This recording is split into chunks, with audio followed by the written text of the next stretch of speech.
Selamat siang semuanya, kita ketemu lagi. Hari ini kita mau coba gas lagi nih ya. Kita hari ini mau coba mobil electronic vehicle. Nah, kita hari ini mau coba Hyundai Kona. Nah, hari ini gue ditemenin sama Pak Putra dari Hyundai Pancoran ya Pak ya? Iya, betul. Pak Putra, ini nyebutnya apa sih Pak? Hyundai apa Hyundai kemarin? Sebutnya sih kita Hyundai ya. Tetap ya Hyundai ya? Hyundai Kona ya. Hyundai untuk mobilnya ini yang kita pakai ini Kona Electric Vehicle. Kona itu ada dua, Kona gasolin sama Kona elektrik. Nah, hari ini kita lagi nyoba yang EV ya, Electronic elektrik, Vehicle ya. Murni mobil listrik pertama di Indonesia yang ada ATPM-nya. Wah, itu. Nah, ini kita lagi cobain dan gua baru pertama kali cobain mobil ini, first drive, first impression ini. Mungkin nanti Pak Putra sambil bantu jelasin karena banyak banget nih fitur-fitur yang di depan gue, yang di dashboard ini yang agak nggak ngerti sih. Nah, pertama ini dari ini ya, nggak ada transmisinya ya? Transmisi nggak ada. Kita adanya ini tombol-tombol ya. Seperti biasa sih ada D, P, N sama R sih. Ada itu ya. Jadi kalau mau drive langsung pencet D aja, bukan mindahin tuas ya. Bukan, tinggal tekan aja tombolnya. Tinggal tuh aja, terus ada N, ada P, sama ada P untuk parkir, R itu untuk netral, N netral, R mundur ya. Iya. Nah, terus ini pas kita nyalain nggak ada RPM ya. Kenapa ya Putih? Karena dia udah nggak ada mesinnya Mas Dio. Jadi dia itu benar-benar penggerak motor. Jadi udah nggak ada piston. Piston itu kan untuk melihat RPM, naik turunnya RPM piston. Nah, ini kita udah nggak ada pistonnya. Jadi udah benar-benar pure apa ya namanya ya, kita bisa sebut ya motor. Dia udah motor bukan mesin sih jatuhnya. Ini udah nggak ada RPM. Nih berarti kalau apa nggak ada piston, knalpot pun juga nggak ada ya? Knalpot juga tidak ada. Suara mesin pun tidak ada. Suaranya halus banget loh ini. Nggak, antara udah nyala sama belum aja nggak ada bedanya. Nggak ketahuan. Dan ini full bener-bener elektrik ya. Full elektrik. Kemarin kita juga ada video yang masih berbentuk masih yang setengah-setengah ya, masih ada isi gasolin juga ya kan. Dan ini nggak ada apa namanya kayak pengisian listrik ya. Oh iya, di betul. Jalan gitu ya. Betul. Kayak ada generatornya ya kalau yang sebelumnya ya. Kalau ini benar-benar full listrik nih. Oke, sip. Terus jadi, full listrik itu kelebihannya jadinya bebas ganjil genap sih Mas. Bebas emisi. Bebas emisi ya? Zero emisi. Zero emisi. Nah, jadi, terus cara ngecasnya gimana nih? Nah, cara ngecasnya itu kita ada dua option. Jadi ada, kita pertama kalau beli mobil ini kita kasih chargerannya. Namanya charger portable. Nah, itu dari 0 sampai 100 itu membutuhkan ngecas ini untuk mobil Kona ini sekitar 17-an jam. Tapi dari 0 ya. Oh, kalau dari mati gitu? Dari 0 sampai 100. Tapi kan nggak mungkin kita dari 0 kan. Mungkin ya dari 50%, dari 70%, atau dari 80%. Karena mobil ini semakin dicas semakin bagus. Tidak kayak handphone. Jadi kalau keseringan dicas takutnya baterainya ngedrop. Kalau ini malah dianjurkan lebih sering ngecas. Ini kan kalau di speedometernya sendiri ini ada yang bagian kanan ini berarti ya? Bagian kanan. Yang untuk isi apa namanya kekuatan baterainya ya? Betul, iya, berapa kapasitas baterainya. Tapi sekarang lebih unik lagi yang di sebelah di audio sih Mas Dio. Nih kita kelihatan. Nah, ini kalau kita tekan dia 72%. Nah, untuk kilometernya bisa ada di dashboard itu sekitar 221 itu ya? 221 km.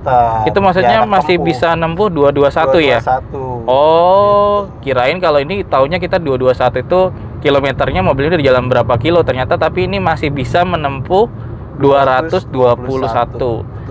Berarti bisa sampai Bandung lah ya? Bisa sampai Bandung. Ini kurang lebih masih bisa apa namanya? Masih setengah di atas ya ini ya? Ya, kalau misalnya full kapasitasnya itu di 289 km. Nah, ini untuk kapasitas baterai Mas Dio, dia itu 39,2 kW. Ibaratnya itu kalau mobil konvensional 39 liter lah. Nah, itu 39 liter. Gitu. Jadi pengisiannya pun per kilowattnya itu hanya 1.400 untuk rate dari PLN. kalau kita searching di internet. Jadi kalau 1400 kali 39 berarti untuk pengisian full tanknya itu sekitar 53 ribuan lebih estimasinya. Kalau misalnya itu hitungan matematikanya sih. Jadi lebih irit, bisa sampai 289 hanya mengeluarkan budget 53 ribuan. Berarti intinya ini nyolok di rumah pun udah langsung bisa gitu ya? Nggak ada masalah. Minimal kapasitas listrik rumah itu 2200. 2200. Iya, di charger portable-nya ada 3 setelan, ada 8 ampere, ada 10 ampere, sama 12 ampere.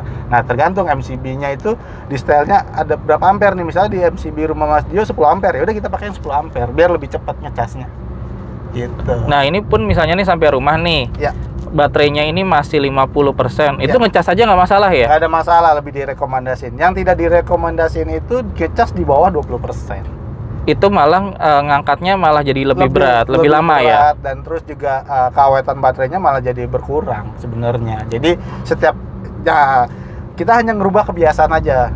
Dulu kita setiap selesai parkir udah kita istirahat. Nah, kita sekarang selesai parkir ngebiasain buka bagasi, colok, tinggal tidur. Nah, terus kalau misalnya kita tinggal tidur udah full charge gimana tuh? Dia tidak ada overcharging. Jadi dia secara otomatis langsung mutus arus sendiri.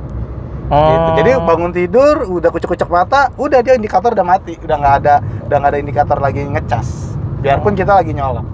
Gitu. Dia udah smart kok portable-nya itu. Iya, beda ya kayak dengan handphone ya. Kalau handphone malah kadang-kadang kita tinggal tidur malah ngerusak baterainya ya. Dan akhirnya baterainya itu tekor. Kalau ini enggak, kita udah ada namanya overcharging, jadi dia langsung kalau petus otomatis cut gitu kalau udah penuh. Nah, terus kalau misalnya di jalan, ya kan kita nggak ada colokan. Kalau misalnya ini kan selama ini kan kita minjem casan nyari itu di kafe-kafe. Ya.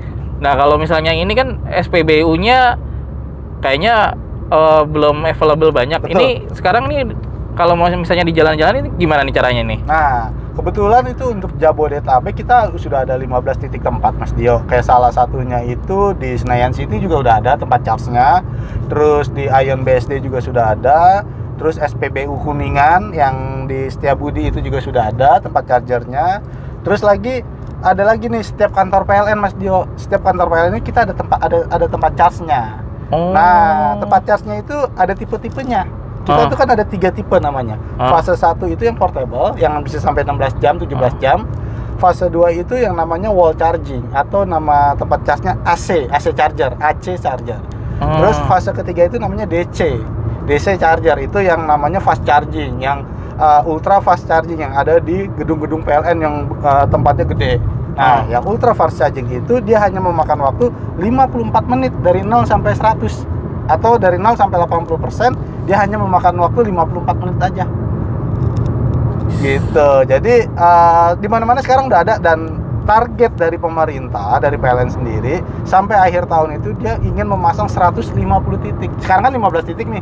Nanti target sampai akhir tahun itu 150 atau 180 titik. Nasional. Jabodetabek. Oh, Jabodetabek. Iya. Jadi bakal ada di mana-mana nih, dan sekarang kan juga udah vendor-vendor listrik udah mulai menawarkan hotel, tempat kopi, tempat-tempat rest area. Karena apa? Buat nambah nilai jual mereka. Kayak dulu contoh handphone. Iya tadi kayak kan hotel, ya kan? Oh, nggak ada wifi-nya. Dulu zamannya dulu kita nggak ke hotel itu nggak ada wifi-nya. Nah, sekarang orang udah banyak nyari hotel. Oh, ada colokan chargingnya nggak ya buat mobil? Oh, ada. Udah pilihan kita situ aja deh, supaya kita nanti bisa kemana-mana. Contoh seperti itu sih. Jadi nanti infrastruktur semuanya ada. Keren. Nah, kita cobain lagi nih ya. Ini kalau yang di kokpit ini, yang tadi kanan itu kan kurang lebih ada apa yang kekuatan baterai, iya, terus ada kilometernya, terus ada jarak tempuhnya, kilometernya. Nah, terus ini kan gimana sih mesin elektrik ini akselerasinya enak nggak sih? Ini sih katanya Pak Putra sendiri ada 3 tipe ya? Ada 3 tipe. Nah, Hyundai Kona ini untuk tenaganya 100 kW Mas Dio. Itu setara dengan 136 horsepower kalau mobil konvensional. Nah, ini kita ada 3 stylean juga nih Mas Dio. Ini kita pakai yang comfort nih. Kita coba yang mode sport ya Mas Dio ya. Oke. Nah, saya pencetin. Set nih mode sport. Oh, sebenarnya langsung berubah. Langsung enteng loh ini. Nah, itu udah kayak mobilnya udah nggak ada tahanan lagi. Jadi benar-benar mobil sport banget sih sebenarnya jatuhnya sih. Tapi akselerasinya nih Beda. instan loh ini. Instan. Tarikannya kita jalan langsung tek gitu. Sayang aja sih ini kondisi jalan lagi padat sih. Kalau enggak lupa nanti kilometernya berapa. Kita udah pernah tes dari 0 sampai 100 itu hanya memakan waktu itu hanya 9 detik. 0 sampai 100 di jalan kosong ya. Oke. Nah, terus tadi ada apa? Drive, sport sama Eco. Eco ya? Eco. Nah, ini kita setel ke Eco langsung Langsung kayak ada yang nahan. langsung auto ngerem, langsung auto pelan ini. Atau pelan. Ada satu lagi Mas Dio. Tapi lagi di tol jangan pakai Eco deh kayaknya nih. Jangan, iya ada satu lagi namanya Eco Plus, tapi kita jangan pakai Eco Plus itu. Ya, Karena Eco Plus itu untuk penggunaan baterai di bawah 20%. Oh iya Gitu. Jadi di bawah 20% otomatis dia safe berubah mode lah ya, safe mode ya. Nah, ibaratnya kayak handphone tuh safe mode. Jadi dia hanya maksimal 90 km. Nggak bisa lebih dari 90 km per jam. Gitu. Tapi itu perubahannya langsung signifikan kalau misalnya dari yang mode drive yang biasa langsung ke apa tadi yang sport langsung auto langsung loncat terus pencet Eco langsung kayak langsung ngerem. Nahan. Iya, Itu berarti buat efisiensi. Nah, terus ini ada semacam sama nih kayak buat naikin ini ya. Nah, itu namanya kayak pedal shift kalau kita mobil konvensional namanya. Ini sama kan ya? Beda. Oh, bukan ya? Ini namanya regenerative braking. Oh, apalagi itu? Nah, regenerative braking ini, Mas Dio inget nggak dulu kita zamannya main sepeda ontel yang ada buat nyalain lampu, yang ada gesekan di pinggirannya. Semakin kita ngegoes, lampunya nyala. Nah, ini kita kurang lebih energinya seperti itu. Cuman nilai gesekannya itu masuk ke dalam baterai untuk memperpanjang umur. Dia ada 4 level. Level 0, level 1, level 2, level 3. Nah, cara aktifinnya tinggal dipencet di sebelah kiri. Oh, jadi bukan pedal shift ini ya? Bukan, ini posisi di level. Ini sekarang ada level 3. Nah, cara kerjanya cuma lepas gas aja.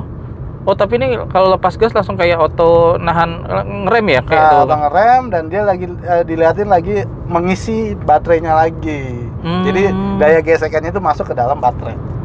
Oh, itu serulannya electric vehicle ya. Mobil elektrik serunya itu sih, gitu. Oke. Apalagi nih yang khas ini driver only. Apa itu driver only? Nah, driver only ini jadi untuk menghemat kapasitas. Biasanya kalau kita nyetir sendiri, ini tetap nyala dong. Nah, ini kita tinggal pencet ini, dua ini mati. Hanya untuk driver aja. Jadi lebih hemat lagi, lebih panjang lagi perjalanannya. Iya, benar-benar. Beda di kilometernya nambah. Kalau saya patiin kilometernya berkurang. Lumayan nambah 1 kilo. Coba ini 200 misalnya ya kan. 215 kan. Pakai driver only. Beda 1 kilo. Naik 216 km. Jadi bisa, nah panjangnya daya baterai ini bisa diatur dari kita. Mau apa aja yang di off-in, AC dimatiin nambah lagi jauh. Ya ibaratnya nih kayak mobil konvensional nih, kalau bensinnya udah habis nih. Ya. Jangan pakai AC dulu gitu ya. Lebih irit ya. Biar lebih irit, lebih panjang karena AC itu memakan energi lebih banyak sebenarnya gitu. Oke. Seru sih nih. Ini jadi nih kalau per November 2020 ini Kona di harga berapa nih? Harganya 274.800. Berapa? 674.800. ya November 2020 ya. 674.800.000. Harga perdana, harga yang sangat kompetitif, pajaknya pun kompetitif banget. Pajaknya berapa setahunnya? Iya, pajaknya itu PKB-nya 2.800.000. Harga di luar harganya 600 juta. Harga mobil 600 juta, bayar pajaknya cuma 3 juta. 3 jutaan udah termasuk administrasi segala macam karena PKB only-nya aja itu sekitar 2.800.000. PKB Jakarta ya. PKB Jakarta. Iya, PKB Bekasi lebih murah lagi. Seperti itu. Bensin nggak ngisi? Bensin nggak ngisi. Servis gimana? Servis itu dia hanya 1 tahun sekali atau 15.000 km. Ya, tapi untuk pengenalan kita ini kita masih kasih free service selama 5 tahun. Jasa spare part. Gitu. Selama 5 tahun 50.000 km. 75.000 km. 75.000 km. Karena kita 1 tahun sekali itu di kilometer 15.000. Tapi Mas Dio, kalau misalnya sampai tidak ada promo ini pun itu biaya servisnya murah. Kita sudah menghitung-hitung biaya servisnya murah. Hanya memakan sekitar ya 3-5 juta aja selama 5 tahun. Seperti itu Mas Dio. Keren ini mobil nih. Berarti worth to buy banget loh ini mobilnya ya. Bayar sekali di depan, tapi impact ke belakangnya itu lebih hemat. Kayak misalnya pajak kita udah hemat jauh. Kan Jauh. dengan harga 600 juta itu pajaknya 10 jutaan Mas dia kalau mobil konvensional. Pasti. 600 juta Iya. itu sekitar 10 jutaan tuh pajak. Belum yang progresif lah ya. Belum yang progresif. Otomatis ini kalau kita punya mobil progresif pasti lebih lebih dikit lagi progresif mobil keduanya. Karena kan dia ngitungnya PKB. Jadi kalau mobil kedua, ketiga jadi dia lebih murah. Nggak dibeda mobil konvensional dia lebih murah lah. Gitu. Ini sih mobilnya asik banget loh, ini kedap, gak ada suaranya, Nggak ada getaran. nggak ada getaran, torsinya instan. Torsinya besar 395. Dan kalau ngomongin spesifikasi lengkap lah, udah include Ya, sunroof, sunroof. terus joknya juga udah elektrik, terus ya fitur-fitur lengkap semua lah yang terkini lah ya. Joknya juga ada spesialnya Mas Dio, bukan jok sembarangan. Oh, Dia apa bisa nih? mengeluarkan AC. Oh ya? Iya, jadi kalau untuk badan yang gemuk, yang suka Hah? keringetan, Hah? tinggal dinyalain aja AC-nya di sini. Jadi nanti keluar aja dari sela-sela lubang kulit ini. Oh. Gitu. Nah, tadi udah diceritain semua, dikasih tahu semua untuk masalah spesifikasi mobil ini sampai sedetail-detailnya, sampai gimana kinerja electrical vehicle mobilnya ini ya Pak Putra ya. Tuh, electric vehicle sih Mas Dio jatuhnya. Electric vehicle. Electric vehicle. Iya. Oke, jadi kalau mau informasi lebih lanjut bisa langsung hubungin Pak Putra aja di Hyundai Andalan Pancoran ya. Iya, betul. Jadi untuk kontaknya mungkin ada di deskripsi di bawah ini. Jadi yang mau test drive, mau tanya lebih lanjut sampai penawaran yang paling oke, bisa langsung hubungin Pak Putra ya di Hyundai Andalan Pancoran ya. Jalan Raya Pasar Minggu nomor 7. Oke. Siap. Itu aja, sekian dari kita. Sampai ketemu lagi di video selanjutnya. Thank you.